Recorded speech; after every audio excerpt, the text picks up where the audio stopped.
जय श्री राम। इस 7वें अध्याय में योगेश्वर श्री कृष्ण ने बताया कि अनन्य भाव से मुझ में समर्पित होकर, मेरे आश्रित होकर जो योग में लगता है वह समग्र रूप से मुझे जानता है। मुझे जानने के लिए हजारों में कोई विरला ही प्रयत्न करता है और प्रयत्न करने वालों में विरला ही कोई जानता है। वह मुझे पिंड रूप में एक देशीय नहीं वरन सर्वत्र व्याप्त देखता है। 8 भेदों वाली मेरी जड़ प्रकृति है और इसके अंतराल में जीव रूप मेरी चेतना प्रकृति है। इन्हीं दोनों के संयोग से पूरा जगत खड़ा है। तेज और बल मेरे ही द्वारा है। राग और काम से रहित बल तथा धर्मानुकूल कामना भी मैं ही हूँ।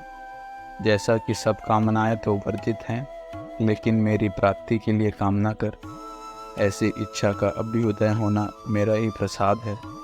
केवल परमात्मा को पाने की कामना ही धर्मानुकूल कामना है। श्री कृष्ण ने बताया कि मैं तीनों गुणों से अतीत हूँ, परम का स्पर्श करके परम भाव में स्थित हूँ। किंतु भोग सत्य मूढ़ पुरुष सीधे मुझे न भजकर अन्य देवताओं की उपासना करते हैं, जबकि वहाँ देवता नाम का कोई है ही नहीं। पत्थर, पानी, पेड़, जिसको भी वे पूजना चाहते हैं, उसी में उनकी श्रद्धा को मैं ही पुष्ट करता हूँ। उनकी आड़ में खड़ा होकर मैं ही फल देता हूँ, क्योंकि न वहाँ कोई देवता है, न किसी देवता के पास कोई भोग ही है। लोग मुझे साधारण व्यक्ति समझकर नहीं भजते, क्योंकि मैं योग प्रक्रिया द्वारा ढका हुआ हूँ। अनुष्ठान करते करते योग माया का आवरण पार करने वाले ही मुझ शरीरधारी को भी अव्यक्त रूप में जानते हैं, अन्य स्थितियों में नहीं। मेरे 4 प्रकार के हैं: अर्थार्थी, आर्थ, जिज्ञासु और ज्ञानी।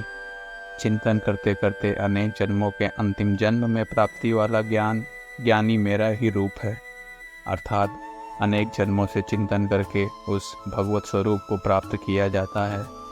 रोग, द्वेष के मोह से आक्रांत मनुष्य मुझे कदापि नहीं जान सकते, किंतु राग द्वेष के मोह से रहित होकर जो नियत कर्म का चिंतन करते हुए जरा मरण से छूटने के लिए प्रयत्नशील है, वे पुरुष संपूर्ण रूप से मुझे जान लेते हैं। वे संपूर्ण ब्रह्म को, संपूर्ण अध्यात्म को, संपूर्ण अधिभूत को, संपूर्ण अधिदैव को, संपूर्ण कर्म को और संपूर्ण यज्ञ के सहित मुझे जानते हैं। वे मुझ में प्रवेश करते हैं और अंतकाल में भी मुझको ही जानते हैं, अर्थात फिर भी वे विस्मृत नहीं होते।